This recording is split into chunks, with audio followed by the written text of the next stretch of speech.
नमस्कार, पत्रिका टीवी में आपका स्वागत है। मैं हूं निरंजन और आप देख रहे हैं हेलो डॉक्टर। आज हम बात करेंगे HIV एड्स को लेकर और हमारे आज की जो विशेषज्ञ हैं उनसे आपको मिलवा देते हैं।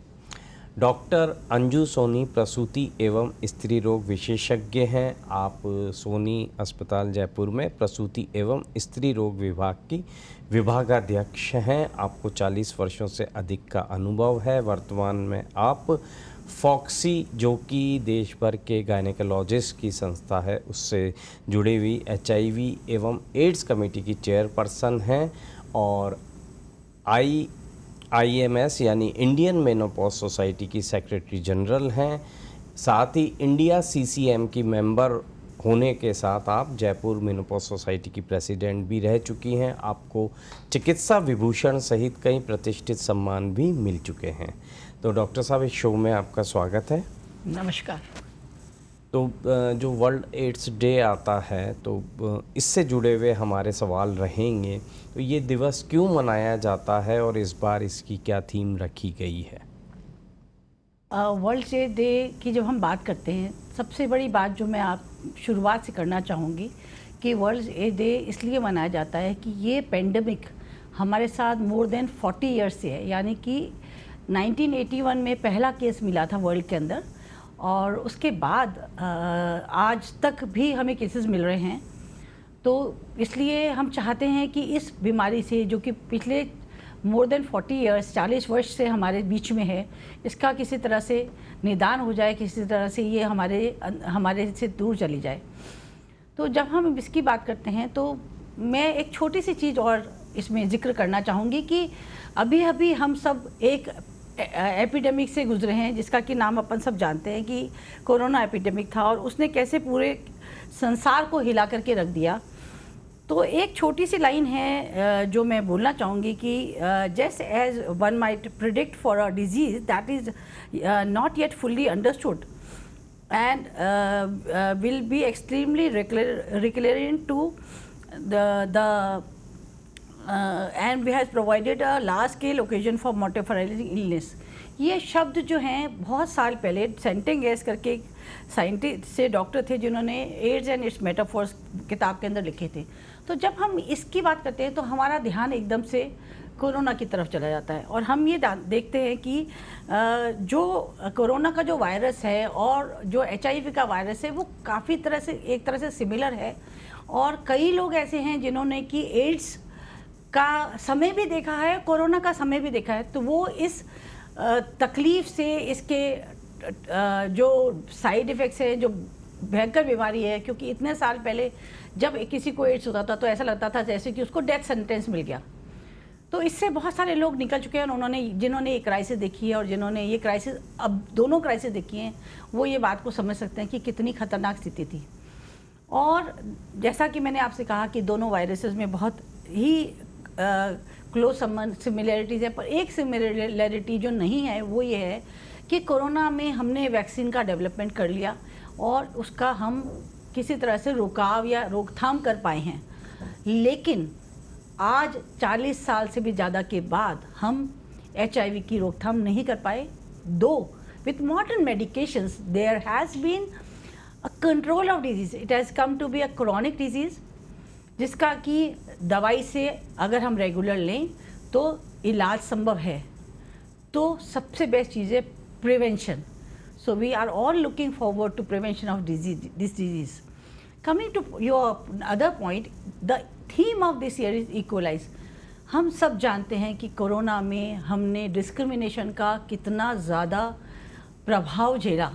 जिसको व्यक्ति को कोरोना जाता था उसको कैसे सब लोग डिस्क्रिमिनेट करते थे कि ये कोरोना से है, भयभीत होकर के उससे दर निकाल कर लेते थे। परिवार के लोग भी उससे दर निकाल कर लेते थे, पड़ोसी और उसी पड़ोसी की तो आप बात ही छोड़ दीजिए। तो ये डिस्क्रिमिनेशन एक ऐसी चीज़ है जिसको हम सब ने पिछले 2-3 साल के अंदर बहुत ही पास से अनुभव किया है। आप सोचिए, ये डिस्क्रिमिनेशन HIV के मरीज पिछले 40 साल से झेल रहे हैं। तो equalize is the theme of this year and we have to all work towards giving respect and dignity to this people who are suffering from AIDS. अच्छा, यदि हम HIV एड्स की बात करें तो भारत में इसके आंकड़े क्या कहते हैं? मतलब मरीज जो हैं वो हालांकि उनकी संख्या क्या है? किस एज ग्रुप के हैं, या महिलाएं ज़्यादा हैं, पुरुष ज़्यादा हैं? क्या है ये आंकड़े? जब हम HIV एड्स की बात करते हैं तो हमारे यहाँ पर हालांकि 2.1 मिलियन ही है हमारी पॉपुलेशन, बट हम वर्ल्ड के थर्ड लार्जेस्ट कंट्री हैं जिसमें कि हमारे ये एड्स की प्रॉब्लम है। और we have got about 2.1 million people living, and we have got about, if you talk about it, we have got about estimated 23.49 about, आप ये मान लीजिए 23.5 लाख लोग जो है वो are living with HIV। And when we talk about other data that, हम जानते हैं कि स्टेट वाइज बहुत ही ज़्यादा लोग इससे सफ़र कर रहे हैं। एंड जब हम बात करते हैं कि कितने हज़ार लोग हैं, तो हर साल there are about 70,000 new infections, which is a big number which is coming every year in the country. So we have to prevent this in the population, and there are about, it is said that there are about 59,000 AIDS related deaths till the age of till 2090। वही data हमारे पास उपलब्ध है। तो अगर हम ये देखते हैं, और ये माना गया है कि करीब 21,000 प्रेग्नेंट वुमेन जो हैं वो भी एड्स से ग्रसित रही हैं, और उनको PPT-CT यानी पेरेंट टू चाइल्ड ट्रांसमिशन के इलाज की सख्त ज़रूरत रही है। तो ये तो आंकड़ों की बात हो गई। अब हम इस बीमारी के बारे में यदि समझना चाहें तो HIV एड्स किस तरह की बीमारी है, किन्हें ये खतरा होता है, और क्या HIV और एड्स एक ही बीमारी है या अलग अलग है? HIV जो है basically human immuno deficiency virus की वजह से होता है। और ये जो वायरस है, जैसे मैंने बताया, कोरोना की जैसे ही है। अगर हम इसकी पिक्चर देखते हैं माइक्रोस्कोप में तो बहुत ही खूबसूरत सी नज़र आती है, पर ये इतनी खूबसूरत नहीं है। इसमें क्या होता है, ये हमारी बॉडी में सेल्स होते हैं, लिम्फोसाइट्स, उनको इन्फेक्ट करती है और हमारी बॉडी का इम्यून सिस्टम ख़त्म कर जाती है। जब ये इम्यून सिस्टम ख़त्म हो जाता है तो हमें एड्स हो जाता है। दैट इज़ इम्यून क्या कहते हैं उसको, एड्स मतलब हमको एक्वायर्ड इम्यून डेफिशिएंसी हो जाती है। एड्स मतलब एक्वायर्ड इम्यून डेफिशिएंसी हो जाती है। ज़रूरी नहीं है कि ये हर व्यक्ति में हो, 2 साल से 10 साल से भी लग सकते हैं, कम समय भी लग सकता है। तो इसलिए हमको हर मरीज को एड्स तक पहुंचने से रोकथाम करना, उससे पहले रोकथाम करना बहुत ज़रूरी है। क्योंकि अगर आपकी बॉडी की इम्यूनिटी कम होगी तो आपको दूसरी बीमारियां जैसे tuberculosis, sexually transmitted diseases, cancers, heart disease, कई प्रकार की बीमारियां, हेपेटाइटिस हो सकती हैं। तो it is always better to control the disease in the earliest form, so that उनका T4 काउंट होता है, जो अच्छे वाले लिम्फोसाइट्स काउंट होता है, वो बहुत अच्छा हो, उनका वायरल लोड कम हो, ऑलमोस्ट 0 के बराबर हो, तो पेशेंट का कंट्रोल अच्छा माना जाता है और उनको दूसरी बीमारियां होने का खतरा कम से कम रहता है। अच्छा, गायनोकोलॉजिस्ट जो हैं वो एड्स के मरीजों का इलाज करते हैं, या उनकी इसके मरीजों को जांच या उनके इलाज में क्या भूमिका होती है?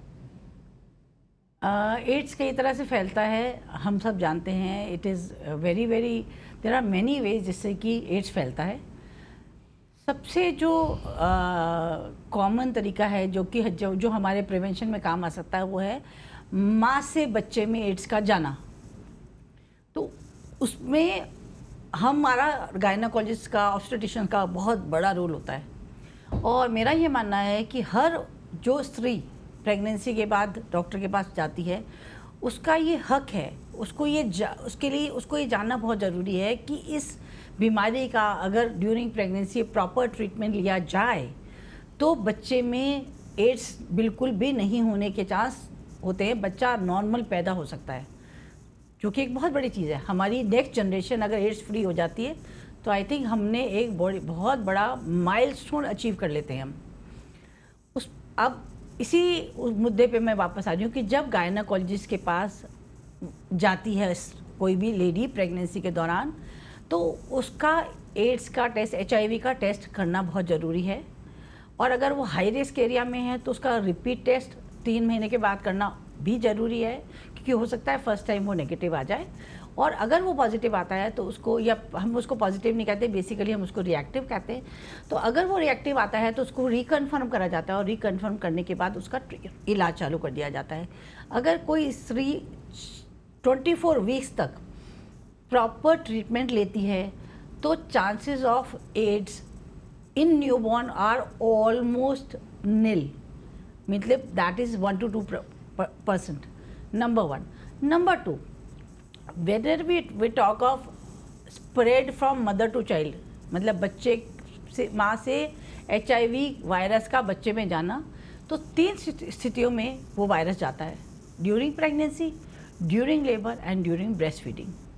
सो ड्यूरिंग प्रेगनेंसी तो मैंने बोल दिया, प्रॉपर ट्रीटमेंट 24 वीक्स लेंगे, वायरल लोड चेक करेंगे और T4 काउंट चेक करेंगे तो हमको पता लग जाएगा कि कैसा कंट्रोल चल रहा है। दूसरा जो सबसे हाई चांस होता है एड्स वायरस का बच्चे में जाने का, that is during the delivery. अगर हम डिलीवरी में अच्छा वायरल कंट्रोल रखेंगे तो हमारे को बच्चे में वायरस नहीं जाएगा। ऑफ कोर्स हमें कुछ प्रिकॉशंस लेनी होती हैं जो हर गायनाकोलॉजिस्ट को जानना बहुत ज़रूरी है, जिसके लिए हमारी संस्था फॉक्सी रेगुलरली ट्रेनिंग प्रोग्राम्स पूरे कंट्री के ऑब्स्टेट्रिशियंस के लिए करती है। All over the states, different districts, different societies, हमारी 246 सोसाइटीज़ हैं जिनमें कि ये प्रोग्राम हम रेगुलर करते हैं और हम उनको ट्रेन करते हैं कि कैसे, क्या प्रिकॉशन लेने से ये वायरस बच्चे में नहीं जाएगा। तीसरा जो है, जो जिस वक्त बच्चे में ये वायरस जा सकता है वो है ब्रेस्ट फीडिंग। तो उसमें भी कुछ तरह की प्रिकॉशंस होती हैं जो हमें लेनी ज़रूर होती हैं, उसके लिए भी हम डॉक्टर्स को ट्रेन करते हैं। उसकी गाइडलाइंस हमारे देश के हिसाब से स्पेसिफिक तैयार करी हुई हैं। इसमें फॉक्सी, नाको, WHO, यूनिसेफ, सारे के सारे लोग मिलकर के इकट्ठे काम कर रहे हैं। और हमारा पहले ये एम था कि जो हम ये PPT-CT और EMT-CT जो है, elimination of mother to child transmission का WHO एक सर्टिफिकेशन देता है कि आपने उस पर कंट्रोल पा लिया। ये हम 17 देश अब तक ये कंट्रोल पा चुके हैं, उसमें Sri Lanka is one of them. हम India being a larger population, बहुत बड़ी पॉपुलेशन है, हम ये नहीं अचीव कर पाए। हमारा एम था कि हम 2020 तक इसको अचीव कर लें, पर हम नहीं कर पाए। अब हमने जो बिकॉज ऑफ कोरोना हम पीछे खसक गए, हमारी सारी प्रायोरिटीज़ कोरोना की तरफ खिसक गई थी। पर अब हमने 2030 का एम रखा है और हम इसमें बहुत ही जुट करके सारी संस्थाएं लग रही हैं और हम इस दिशा में काफ़ी ज़्यादा काम कर रही हैं। जब मैं बोल रही हूँ कि हम इस पर सर्टिफिकेशन की बात कर रही हूँ, तो उसमें हम क्या जानना चाहते हैं, how do we get the certification. इसके लिए 95 प्रेग्नेंट महिलाओं का ये जानना कि वो जो हैं वो HIV पॉजिटिव हैं, फिर 95% उनमें से 95 महिलाओं का मेडिसिन लेना और 95% महिलाओं को कंटिन्यू करके अडेयर करके इंस्टीट्यूशन डिलीवरी करके उसको फर्दर कंट्रोल करना। So the aim is 95, 95 and 95. That will help us control from spread from mother to the child, and we will be able to get a generation free from HIV. That is the aim of Foxy, along with other associations. बिल्कुल।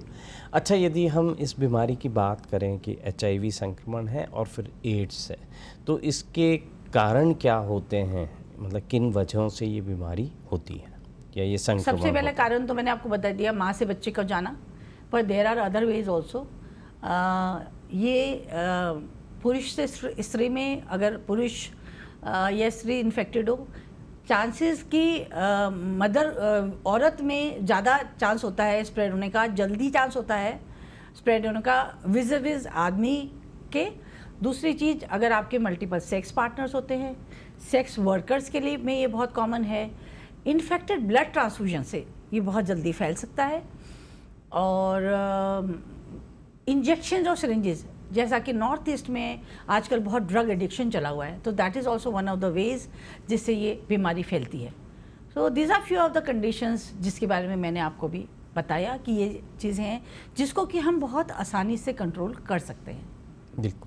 अच्छा, इसके लक्षण क्या होते हैं? किसी व्यक्ति में कौन से ऐसे लक्षण दिखाई देते हैं जिसका? इसके जो लक्षण होते हैं वो बहुत ही आई मस्ट से कि मिक्स टाइप के होते हैं, बहुत क्लियर कट लक्षण नहीं होते।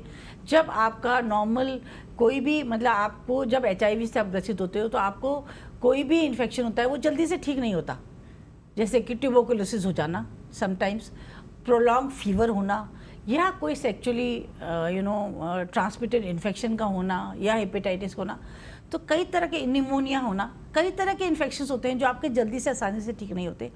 So there is that is a condition man we should have a doubt in our mind कि भैया कुछ तो गड़बड़ है, आपको इसको चेक करना चाहिए।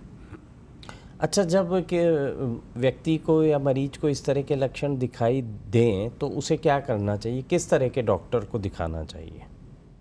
अगर कोई स्त्री है तो वो गायनेकोलॉजिस्ट के पास जा सकती है, पर अगर कोई मेल है तो वो फिजिशियन, जनरल फिजिशियन के पास जा सकता है, और जनरल फिजिशियन इस बात को प्रॉपरली चेक करके प्रॉपर गाइडेंस दे सकते हैं।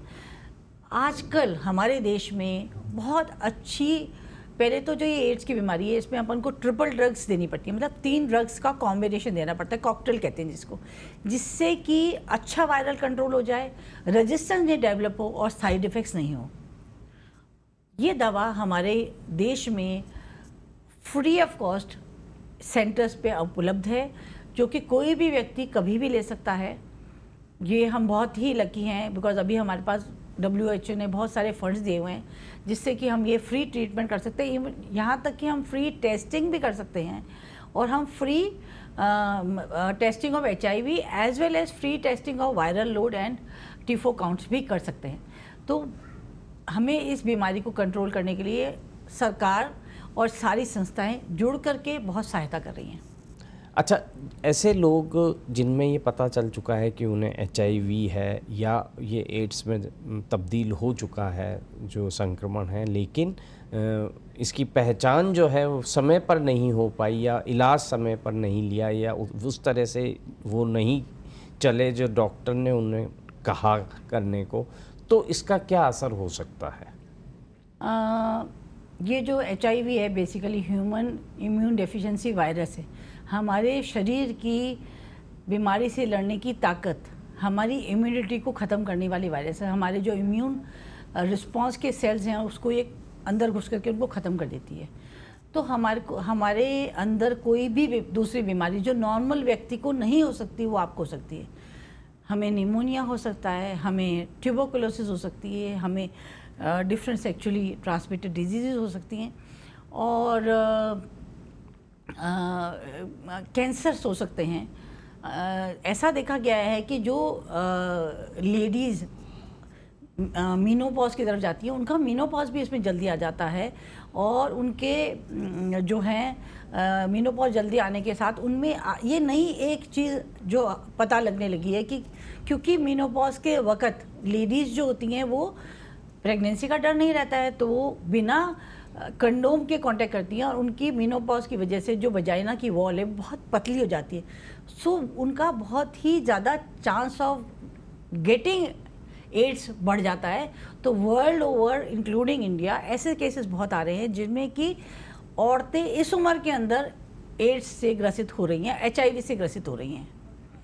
तो ये एक अलग नई चीज़ चालू हुई है जिसका कि हमारे को लोगों को ये बताना बहुत ज़रूरी है कि ये एक स्थिति है जिसमें कि हमारे को उन औरतों को प्रोटेक्शन देना और उनको इस बारे में नॉलेज देना बहुत ज़्यादा ज़रूरी है। अच्छा, इसका इलाज किस तरह होता है और कितने समय तक चलता है, और कोई मरीज बीच में इलाज छोड़ दे तो क्या मैं होगा? आपको इलाज से पहले एक चीज़ और इसमें टच करना चाहूँगी।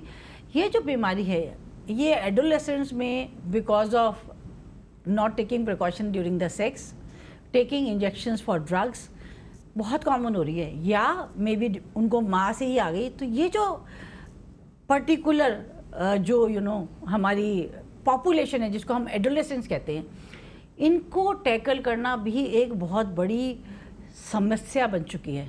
समस्या इसलिए कि इस उम्र में आप जानते हो कि बच्चे बहुत अपने मन की करते हैं, नॉर्मली भी एडोलेसेंस जो होते हैं वो अपने मन के करते हैं, और समझो कि उनको ये प्रॉब्लम हो जाए तो उनको इलाज के लिए समझाना, इलाज के लिए वो अडहेरेंट रहें, ये बहुत ज़रूरी है। एंड उनमें साइकोलॉजिकल प्रॉब्लम्स बहुत हो सकती हैं जिनको कि प्रॉपरली टैकल करना, तीसरी बात जो बहुत ज़रूरी है कि उनको हमको ये बताना कि भैया आप इरेटिक सेक्सुअल बिहेवियर ना करें, क्योंकि उन्हें प्रॉब्लम है तो वो बिना कांटेक्ट के दूसरों को फैलाना चाहते हैं। तो that is a very very important group जिसको कि हमारे को कॉन्सेंट्रेट करना बहुत ज़्यादा ज़रूरी है।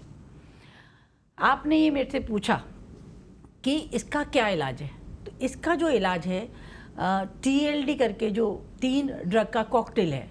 हम जैसे आप ट्यूबरकुलोसिस का भी इलाज करते हैं, हम उसमें भी 3 ड्रग देते हैं, शुरुआत 3 ड्रग से करते हैं। जब भी हम मल्टी ड्रग थेरेपी देते हैं, मल्टी ड्रग थेरेपी वायरस के डिफरेंट पार्ट्स को अटैक करती है। कहीं पर वो उसकी बाहरी आउटर लेयर को करती है, कहीं उसके वो माइट्रोकॉन्ड्रिया को करती है। तो हम अलग अलग तरह के ड्रग्स को लेते हैं। जैसे कि आप जानते हैं कि आर्मी में जब हम काम होते हैं तो हम क्या करते हैं, हम ज़मीनी लड़ाई लड़ते हैं, हम आकाश की लड़ाई लड़ते हैं, हम पानी के वाटर के थ्रू हम लड़ाई लड़ते हैं। इस तरह वायरस के लिए भी हम मल्टीपल सोर्सेज से लड़ाई करते हैं ताकि हम वायरस को डिस्ट्रॉय कर सकें, और जब हम उसे डिस्ट्रॉय कर लेंगे तो नेचुरली बीमारी का कंट्रोल बेटर होगा, रेजिस्टेंस कम होगी तो वायरस का कंट्रोल बेटर होगा। मल्टी ड्रग का रोल ही यही है कि हमारे बॉडी में रेजिस्टेंस ना हो और हमारे पास फ्यूचर ऑप्शन बच जाएं। और रेजिस्टेंस डेवलप करने की बात पे अगर हम आते हैं तो एक बहुत ज़रूरी चीज़ है जिसको कि मैं यहाँ पर स्ट्रेस करना चाहूँगी, वो चीज़ है अडहेरेंस ऑफ द ट्रीटमेंट। आप कोई भी इलाज अगर रेगुलरली प्रॉपरली समय पर लेते हैं तो आपका दवाई का जो कॉकटेल है उसके अगेंस्ट रेजिस्टेंस डेवलप करने के चांसेस बहुत ज़्यादा घट जाते हैं। So it is very very important that patient should be counselled about testing regularly, about taking the treatment regularly.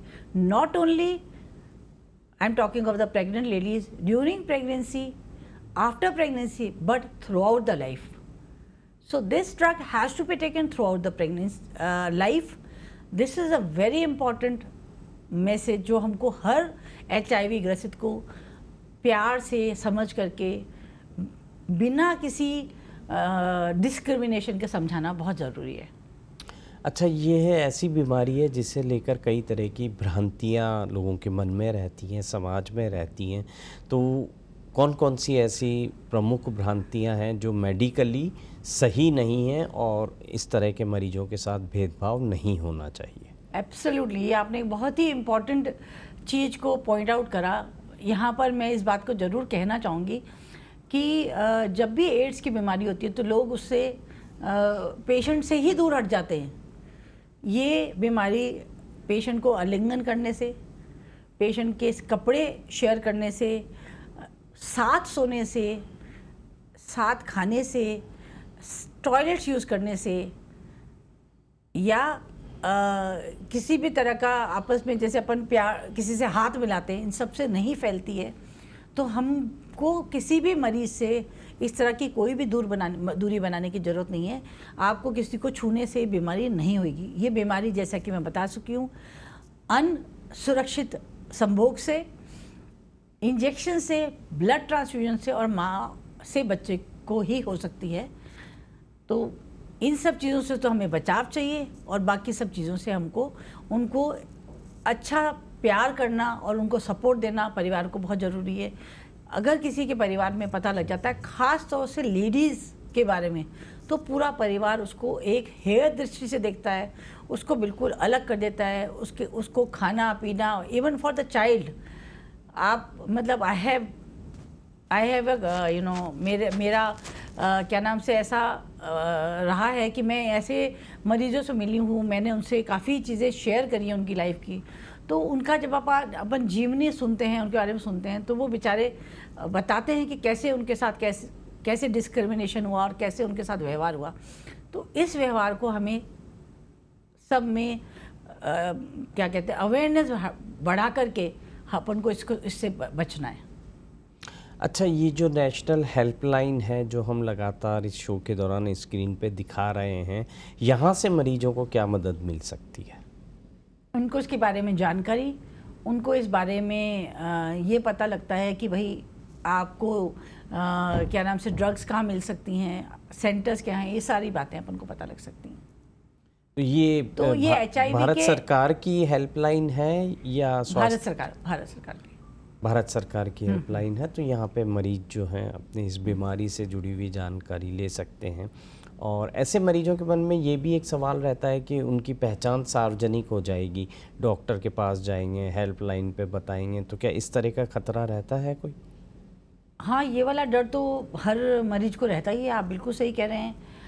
तो पर लेकिन हम एज डॉक्टर्स हम उसको सार्वजनिक नहीं करते हैं, और हमें करना भी नहीं चाहिए, क्योंकि जैसे ही हम सार्वजनिक करते हैं डिस्क्रिमिनेशन की भावना सब में आ जाती है। एक बहुत इम्पॉर्टेंट चीज़ जो मेरे से मिस हो गई, एक और एरिया है जो कि रिस्क पे रहता है इस इन्फेक्शन के, that is health care workers.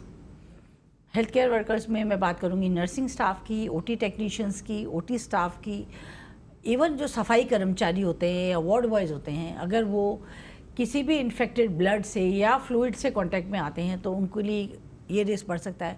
तो हमारी संस्था फॉक्सी उनके लिए भी काम करती है कि उनको ये किसी भी तरह का इन्फेक्शन ना हो, और बाई चांस अगर हो जाए तो उसका कैसे तोड़ निकाला जाए, उसका कैसे इलाज करा जाए। बिल्कुल। तो डॉक्टर अंजू सोनी जी को हम धन्यवाद कहेंगे, उन्होंने HIV एड्स से जुड़ी इतनी उपयोगी जानकारी हमारे दर्शकों को दी और इलाज के बारे में, सावधानी के बारे में बताया। हेलो डॉक्टर में आज के लिए बस इतना ही। कल फिर मिलेंगे। देखते रहिए पत्रिका TV और रखिए अपनी सेहत का ख्याल। नमस्कार। नमस्कार।